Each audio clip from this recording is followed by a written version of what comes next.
talk and say, wow, I mean, what an effort. The resilience of this team week in and week out is special. And the resilience, it's not shown for the 3.5 hours on game day. Some of the things that we encountered this week and some of the things we had to overcome this week just to get here, just to play, and the attitude that our guys kept, the way that they wanted to go play. So proud of them. I mean, it's just they week in, week out, with all the adversity that they have to face, find a way to make it. They play for each other so hard. Obviously, we had to grind it out offensively. We struggled to protect De'Eric today, but it's like what we found out last week defensively. Sometimes you're not going to have your A game, and you got to find different ways to win games. And we've been talking about all year. That's what we're learning how to do, and we did it. We did it. I mean, we made the plays in the fourth quarter when we felt like we would. We've been strong in the fourth quarter all year. We felt like that would be telling, and sure enough, it was. So, again, very proud to be 7-1. All the credit goes to the players, and they've earned it. They've earned what they've got, every bit of it. So, with that, questions. All right, Coach. Your first question comes from Tim Reynolds of the Associated Press. Tim, go ahead. Manny, congratulations on the win. You mentioned the adversity that your kids went through this week, and we saw at 11 o'clock when the unavailable list came out. We got an idea of what you're referring to. How close was this game to not being played? Did you consider not going up there? Yeah, I mean, we were on the brink, Tim, and the players' attitude I thought was the most telling. I mean, they wanted to play, and we were right on the brink at some position groups of whether we could even function as a team. Some guys had to step up. I mean, obviously Usman Traore just hopping back into the lineup after being out was big. Navon Donaldson was ready to go into the game if as our sixth guy, and then beyond that, it was really walk-ons and Chris. We were just really down on numbers at offensive line, and look, it makes it hard to practice, makes it hard to do anything. But no one cares, right? You go play a game and there's no excuses. Virginia Tech has certainly encountered equal, if not more, adversity earlier in their season with what happened to their defense. So, we brought the team and the players came here to win the game. And like I said, I told them I thought they won the game on Friday with their mentality and their attitude, with all the things that we'd had to go through this week. All right, next up we have Gary Furman of Kane Sport. Gary, go ahead. Hey, Manny, congratulations. So 6-14 in the third quarter, you're down by 11. And obviously all the guys that were left home has been well documented and everything. Is the adversity angle almost becoming the winning edge for you guys? I think it is, Gary. Well, look, people have said it for a long time. This league produces very tight ball games. And so you've kind of got to learn how to win tight ball games if you really want to be good in the league. And then you just continue to recruit to hopefully where the ball games aren't always so tight. And there's some things, of course, we can correct. But they've got the same things that they'd want to correct as well. You just can't go back with the eraser on a game. But you got to learn how to win these type games. And I just think part of the way you do it is, I think you mentioned you're down 11, is to not panic and just play the next play, believe that something good is about to happen, and then play for each other. And I thought the defense, really started to stand up in the second half and make some stops. And we got the big interception from Takori, and that's how you pick each other up. And that's how you don't believe you have to play perfectly. You just got to find a way to get the job done. And obviously over the last 4 weeks, we've done that in really almost in 4 different ways. Is that starting to remind you of 2017 when you guys won so many games similar to this? 2017 was a little bit different because 2017, we were just so dominant in turnover category. We were still playing a lot of close games, but we would be 4 up, 3 up on turnover category and still being close games. And these are like legit ball games. These are battles. Virginia Tech played very, very well today. Their quarterback is a problem. Obviously they played a lot better on defense and they really got after us up front. I mean, but we thought they would. This was going to be their big response game after a loss, which, Coach Fuente has done an amazing job his entire career here at Tech. So that was just ball, man. That's 2 good teams. Virginia Tech is a really good team that had to deal with some real bad adversity earlier in the year, with the pandemic going through their defense. I mean, there's a reason why they were picked where they were picked, and we expected, a great effort from them, and we got it. All right, Coach. Next up, we have David Furones of the Sun Sentinel. David, go ahead. Hey, Coach, can you talk about some of the in-game challenges of missing all the guys, especially on the left side of the offensive line, defensive front, a lot of a lack of depth there. So the play of like Jonathan Ford, Sam Brooks stepping in, and on top of obviously we saw Corey Couch, Jalen Phillips, Gilbert Frierson have immense games on defense.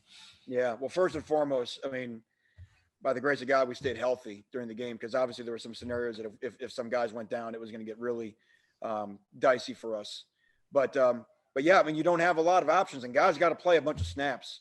You know, I mean, Jalen Phillips, holy cow, what a performance! Not just his production, but how hard he plays, how many snaps he had to play.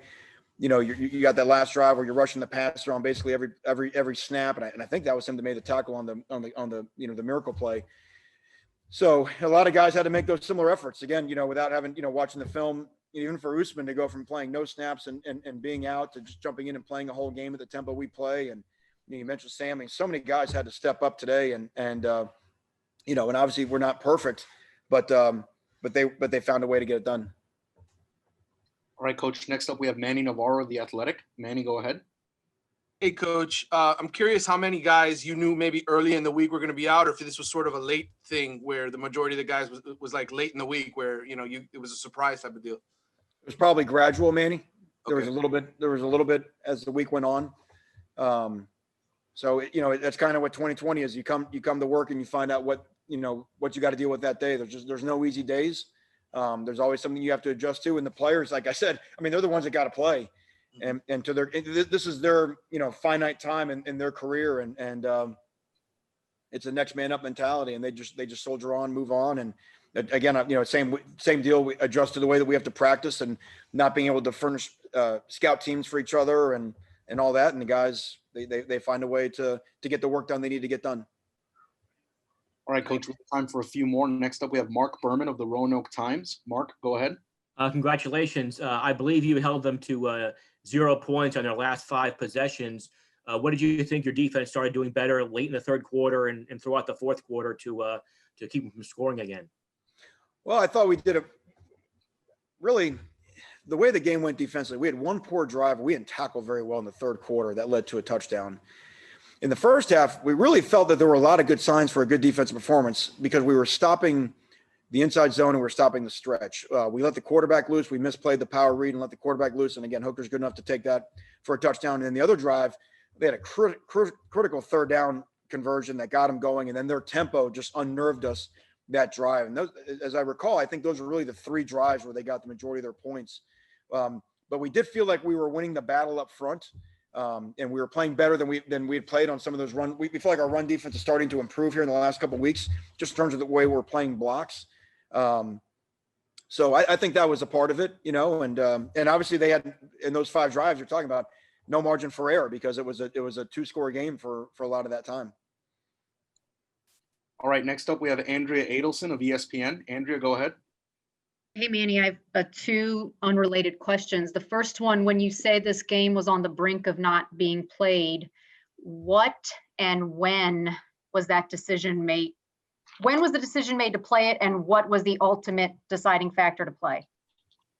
Well, I mean, Andrea, the most truthful answer I can give you, I mean, every time the decision is made when you get your final ACC test, I mean, there's always a scenario on that test that you could not play a game. But I mean, if you go backwards from there, you test the day before the game, everyone in the league does, so that's really the final hurdle to get you here. But then you go backwards from that, and it's a test the day before the game. So I think those are really the 2 big moments where it's like, okay, here's where we're at, and and who else can we lose and still find a way to play the game. So I'm not sure if that answers the question, but really that's the last 2 tests are kind of the final 2 hurdles that you got to get over. Okay. And really quickly, you mentioned becoming a fourth quarter team. In previous years, you may have lost a game like this. Why is Miami a fourth quarter team this year?